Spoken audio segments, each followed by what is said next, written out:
What's up? Good morning to everybody. Good afternoon and good evening, whenever you might be watching this show. It's your favorite Unc Anwar Richardson, and I am back to have a conversation because training camp, Longhorn training camp, is right around the corner. It begins on Monday, July the 28th.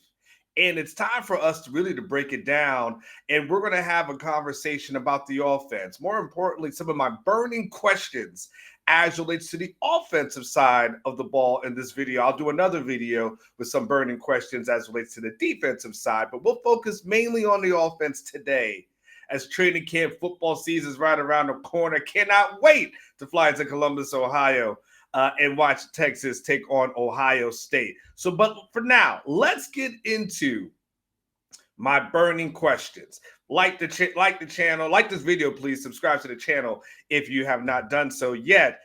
Let's start with the quarterback position as we break down the offense, and then we'll go from there. We'll start with Arch, and it's interesting because I don't have a lot of burning questions as relates to Arch, right? I think the only thing for me as relates to Arch that might be different than some other people is I'm factoring in that Arch might be human at times. I'm still going to factor into the sauce, our secret ingredients of success, right? That Arch will still be a quarterback while he's played a lot last season and got into games last year. He's only had 2 starts, right? And so I still factor in and bake in that he might look human at times, and that's okay.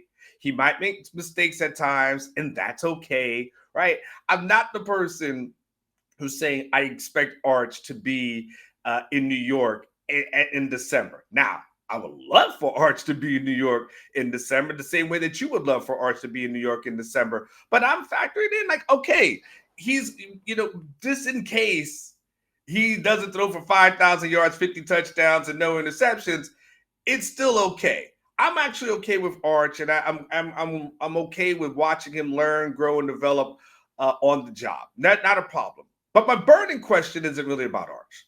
My burning question is about the people behind Arch.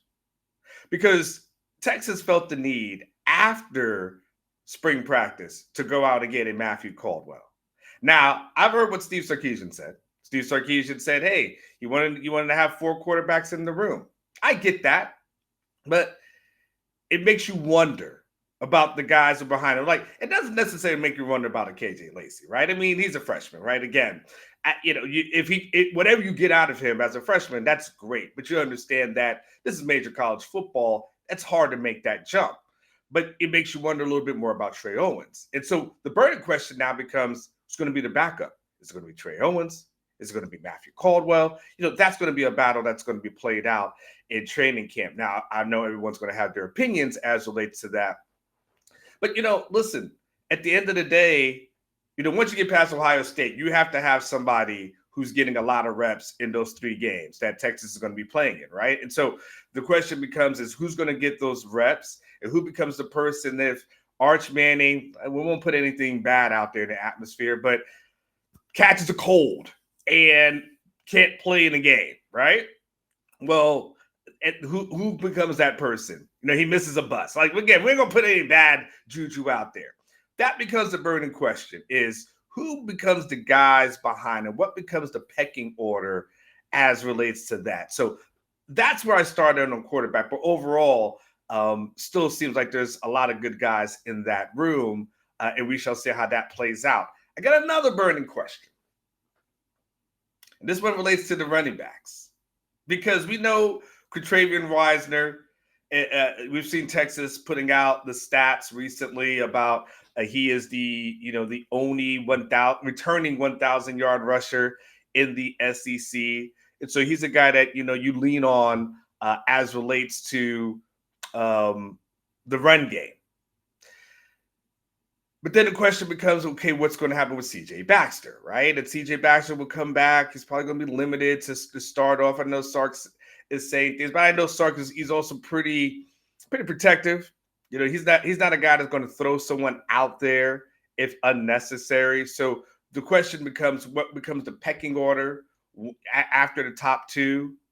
Can C.J. Baxter at some point this year reclaim his spot? Could CJ Baxter be the number one guy that runs out the tunnels and it takes the first snap versus Ohio State? Or is he the guy that they just kind of ease back in slowly because they don't need to rush it and they want to make sure that he's okay, right? And then you still have the guys behind him, the Jarrett Gibsons of the world. Like, where's Jarrett Gibson at in his development? Like, Jarrett Gibson was a guy that, listen, you expect it to happen with freshmen. Jarrett Gibson was a guy who had fumble problems, fumble issues last year. Like, this is not piling on. This is a person that Steve Sarkisian made walk around campus with a football because of the fumble problems, right? They went old school to, what was that movie called? I forget the name of that movie, but he had to walk around with a football. That happened, right? And so, and again, not piling on Jarrett because he's a young guy. Like, that happens. That's what happens with freshman running backs, right? But what looks like the pecking order behind them, and and everybody else who's going to be in that room, what does that look like? I think I have. Let me share with you. I'm going to share this a couple of times with you guys, and this will be a depth chart, a projected depth chart. Let me enlarge that for you guys. I'm going to take myself off the screen, and then we hide this. Okay, we're doing all this stuff in real time, so excuse me. When you start looking at the depth chart here, we're going to refer to this a little bit more, right? You still got Christian Clark that's there coming back from the injury. And I heard a lot of great things about Christian Clark in the spring. So what does Christian Clark look like? Is he a guy that can get in there? You still got Simon, you got Stewart, as well. Those are the younger guys. Those are the freshmen who are in there. So when you start looking at that running back room and that running back order, that becomes the question. One, Wisner probably ends up being, for all intents and purposes, he probably ends up being your number one back to start the season. Can he hold on to that? And again, if he misses a team bus and can't make a game for some odd reason, then who becomes the people who are behind him as well? That becomes the burning questions that I know I'm excited to learn about. I know you guys are excited to learn about as well. Let's also move now. Let's shift over to the receivers. Okay. And this becomes a fascinating thing because I'm gonna put that thing back up again. I'm gonna put the depth chart up. And by the way, this is Alex Dunlap's projected depth chart. So I don't want you guys to go and say, oh, this is the official Texas depth chart. We probably won't have the official Texas depth chart probably until week 1 of the season. And hell, be quite honest with you, we may not have it until we get to that game, of it. So it may either be on that Monday, they release the depth chart of going into Ohio State, or maybe that Saturday. You just don't know. Here's the fascinating thing when you look at the depth chart, and it's really interesting to pay attention to. When you look at the receivers, look for senior receivers. You won't. You can look hard and long, but you're not going to find it. This ends up being a really young group of receivers. When you look at that slot position, you really have DeAndre Moore as a junior, a true junior, by the way. And then really, all you have is a bunch of red shirts. You have a bunch of sophomores. You got some freshmen that are in there. So it is not including. I don't believe he is. I don't know if he's included. Yeah, he has included the Jamie French, the Michael Terrys, the Dalen McCutcheon as well. And so, yeah, that becomes an interesting thing. By the way, Sark recently said something about Ryan Niblett getting some reps at running back. So that's something we need to account for as well. Maybe he moves into a Keelan Robinson role. But you see a lot of young receivers that they have. So, Texas will probably lean on to Emmett Mosley, Ryan Wingo, of course, DeAndre Moore. And then, I heard a lot of great things about Dalen McCutcheon in the spring. Is he a person that can start getting some reps? We know about Jamie French. Like, we don't have to talk too much about him. But what about a Jamie French? Like, and of course, Parker Livingstone out there as well. There becomes an abundance of riches. It's just not a lot of older proven talent at this moment. But the love of the talent in the room. I can tell you when I talk to people behind the scenes, the love that they have for Wingo and Mosley and those guys being guys that could be your starters at the moment, and then maybe we'll see what Parker Lim. So there's a lot of guys that are in there, right? So the burning questions really become who ends up being the main guys that Sark leans on. Again, we probably can safely go with Wingo, safely go with Moore. And then the really big question becomes, can Mosley beat out Livingstone as well? So that's one I want you to keep an eye on as we talk there. Again, I'm going to go back to that chart of quite a few times. Y'all don't judge me. I have my readers on. don't judge me. I had to put my readers on for that one. Okay, so now let's move on to the tight end room. And you're saying to yourself, something you had this video on one day, and then something happened. Technical difficulties. We're picking it up from where we left off. Okay, and I actually put on the same damn shirt that I wore for that recording, just so hopefully no one else notices. All right, so I appreciate you guys being patient. Tight end room. Let's kind of go there. And I've actually, the good part of all the technical difficulties that happened, I was able to get an updated depth chart from Alex Dunlap. So here we go. The big thing is not going to be who's tight end one. I think most of us know that's going to be Jack Endries, the guy from Cal. And I was watching his film the other day. I just kind of decided just to go back and watch a little bit of his film, and man, it was really impressive. Just really impressive. His ability to get open, especially middle of the field, just get separation. You can tell there's a quick twitch that he has, and they don't always show him off the line of scrimmage. You don't always get a chance to see that, right? Because the ball snapped, and next thing you know, the pass is completed. But you can envision in your head, him getting past the defender, getting open. Good, you got a guy like Arch Manning that can find you like that underneath. Talk about a fantastic security blanket, right? So you basically, Texas has been really, really fortunate over the past couple of years, right? You had Jatavian Sanders a couple of years ago. You had Gunnar Helm last year, and then they were able to go into the transfer portal and get Jack Endries. So, you look here, and I'll take this down here for a second. So you look at Endries, yes, updated. The question really isn't about Endries, right? It's not about him. It's really about who ends up being tight end two, especially when they go into those two tight end sets. Texas loves to run those, right? And so it becomes, is it a Jordan Washington that ends up being in there? Does Spencer Shannon kind of finally make that move, and finally jump that hurdle? Or is it a guy like a Nick Townsend, who I heard tremendous things about this spring? And is he a guy, even though he's a freshman, is he a guy that we look at and we say to ourselves, okay, he might be the person that we look at? But I think the good news when you look at this aspect of it is that Texas obviously has the talent that's there. And then again, when you have a guy like Endries to start off with, you just need somebody else to fill in. You're just basically looking for your Juan Davis, right? Just to have another guy who could fill in and be solid for you and be a complement to the number one guy. So really, my burning question from the tight end room not isn't necessarily who's the tight end one. We know that. Okay. My question for the tight end room more so is, okay, who's the tight end two? Who's that second guy that has a chance to get on the field?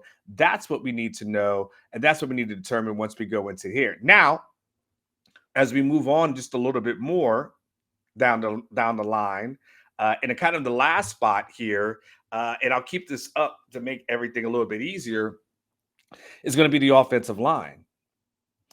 And look, when I talk to people behind the scenes, there's a feeling that, look, DJ Campbell's got playing experience, Cole Hudson has experience, and then we all know that Trevor Gooseby is kind of the guy that everyone's loving, this offseason. He's the, I don't know what the word is, that I don't know, it's like the honeymoon, or there's a different word that I'm looking for, but he's the guy that's everyone's talking about this offseason, and rightfully so, by the way. Trevor Gooseby has worked really hard.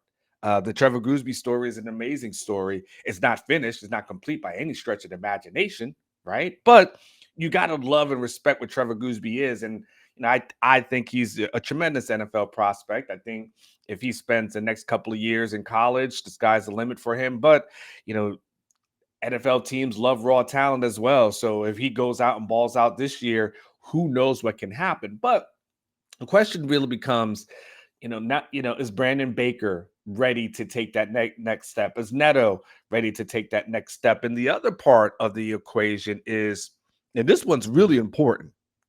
Speaking of Gooseby, it becomes who's going to be that person that is the sixth guy in that rotation? Who's the person, the first man up? And here's what's important to know. Okay. So last year, Kyle Flood had a really, really just a smart move, tremendous foresight. I always say tremendous things about Kyle Flood. I have a hell of a lot of respect for him. I barely even know the guy, but I have a tremendous amount of respect for him just for the work that he's able to do. And Kyle Flood decided last year, very strategically, that during practices in the week, certain weeks, he would just let Trevor Goosby take the first team reps. Just said, you know what? Get the first team reps that are in there. Now, obviously, him and Sark have to talk about that, right? But it was, hey, knock on wood, if anything happens, we need a guy who can go in there and step up, right? And so, and listen, and Gooseby played a lot in those first couple of games, right? So he was able to get um, some reps against, I don't want to say lesser teams, but the teams that you knew Texas was going to beat pretty handily, right? He was able to play a lot in those games. But the foresight of saying, hey, let's let Kelvin Banks get a little bit of rest and let's put Gooseby in there.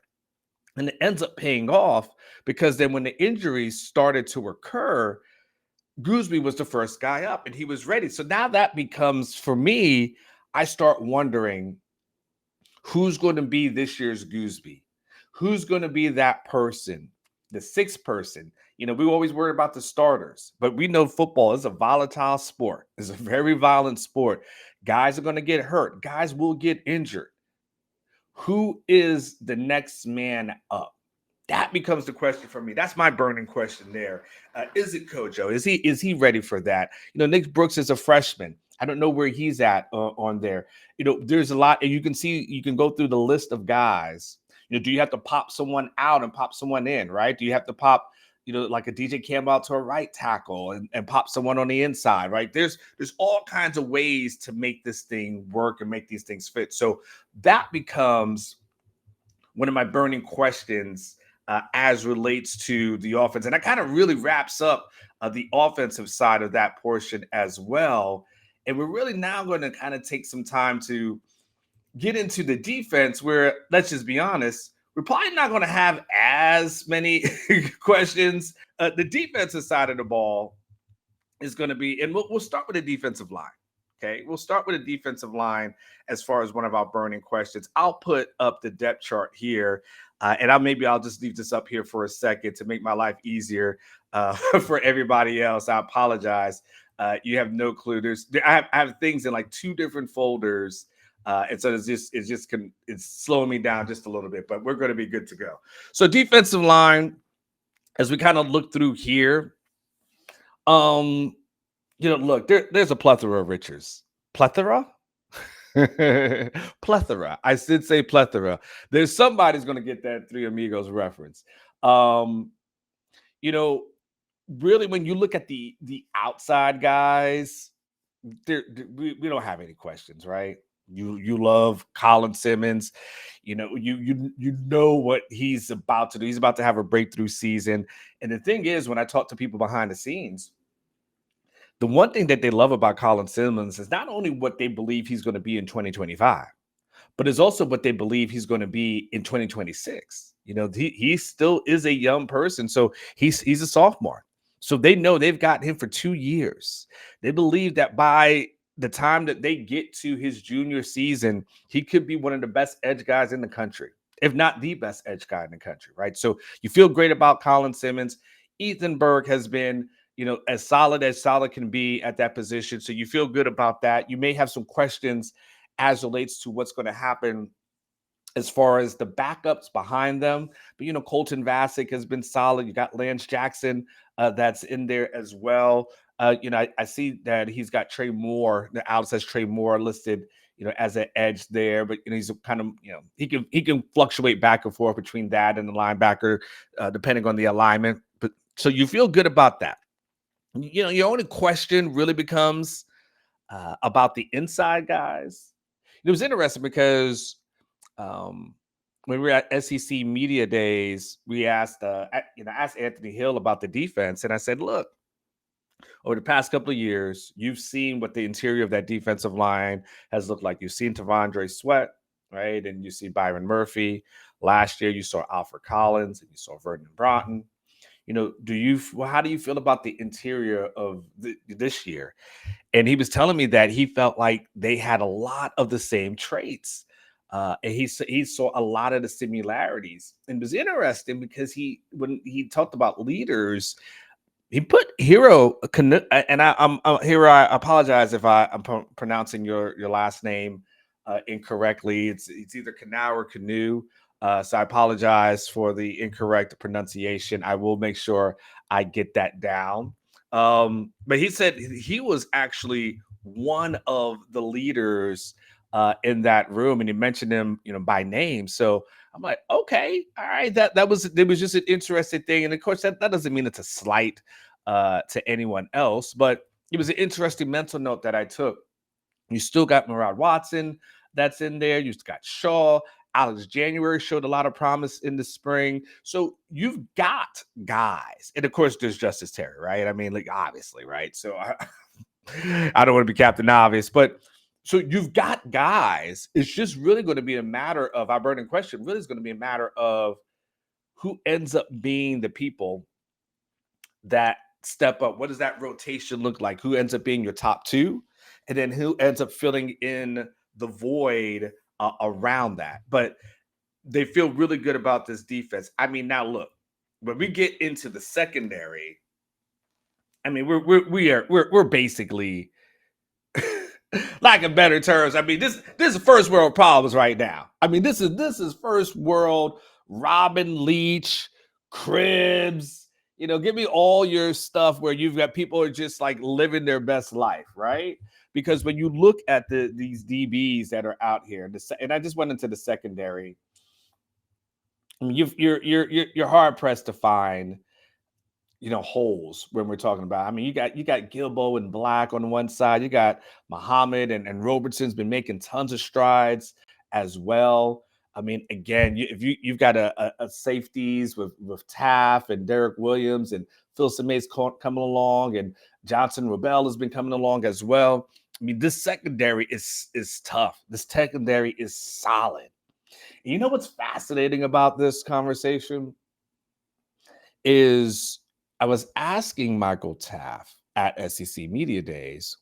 I was like, "Hey, man, you guys lost some guys on the secondary. You guys lost a Jade, but you lost a Makuba. But what about the secondary this year? Like, can it be just as good? Because you guys seem really, really talented." And he said something that I thought was really, really.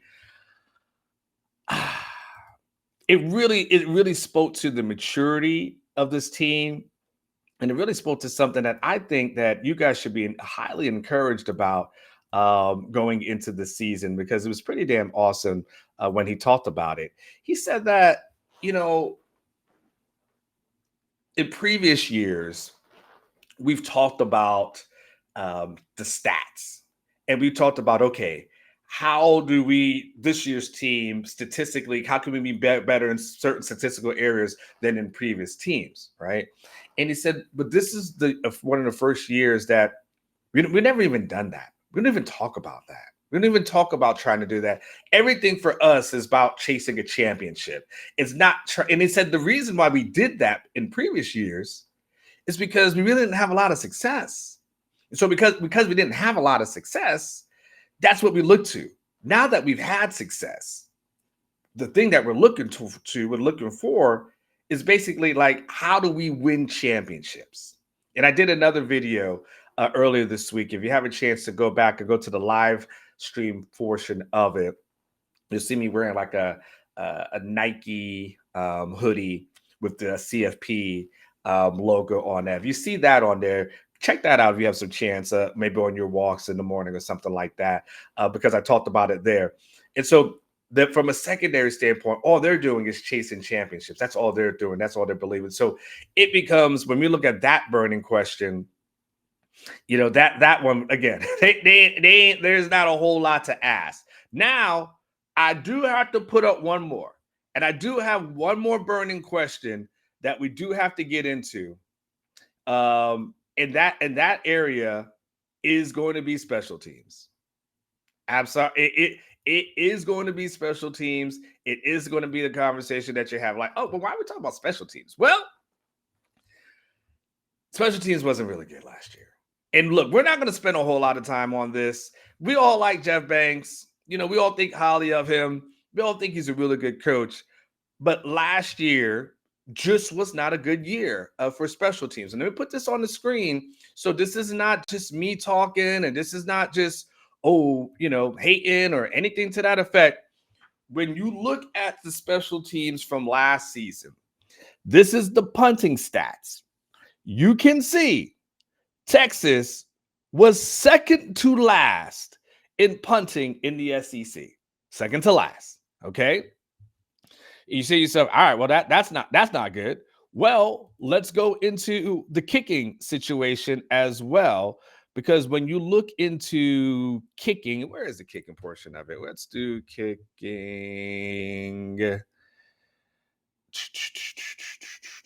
Field goals. Hold on. Let's go. Field goals. Apologize for that. It's taking too long. If you look at the field goals percentage, just look at this percentage down here. 15th as well. 15th as well. So when it came to punting and field goals, Texas was one of the worst programs in the SEC last year. Now, the good news, obviously, for you, the good news as a Texas fan is they went and got a punter in the transfer portal, went and got a kicker in the transfer portal. Bert Auburn is left, and so you have an optimism that Mason Shipley works out, or Will Stones. You got Jack Bomeister that's in there as well as a punter situation. So you feel good and optimistic. Your only burning question is, can it be better? I would argue probably can't get much worse, because you don't want to go down to 16. Technically, what they were able to do should be a lot better than what they had previously, but that still becomes a little bit question. Can the special teams be better than they were last season? Man, football season is right around the corner, y'all. Right around the corner. Training camp begins on Monday. And let me see if you're not, because you guys may watch this on different days. Players report on July 28th. They start to do, I believe, on the field stuff on July 29th. So get ready for that. Stay tuned to Orange Bloods for all the news, the notes, the information. Hit like to this video. Please subscribe to the channel if you haven't been. By the way, the subscriptions are going through the roof, so please subscribe to the channel. And listen, I'll be back. The football season's here. I've got so much to talk about. I'll give you more insight, more thoughts. I've got a lot going for you. So this is the time to sit back, relax, and enjoy the ride, as the brat would say. Y'all take care. Remember, I always say, live each day like it's your last, because one day it will be. We've had a rough week this week. So y'all make sure you go out there, do something special, hug someone, love someone, reach out to someone, and do something special for yourself, because you absolutely deserve it. Y'all take care. Peace.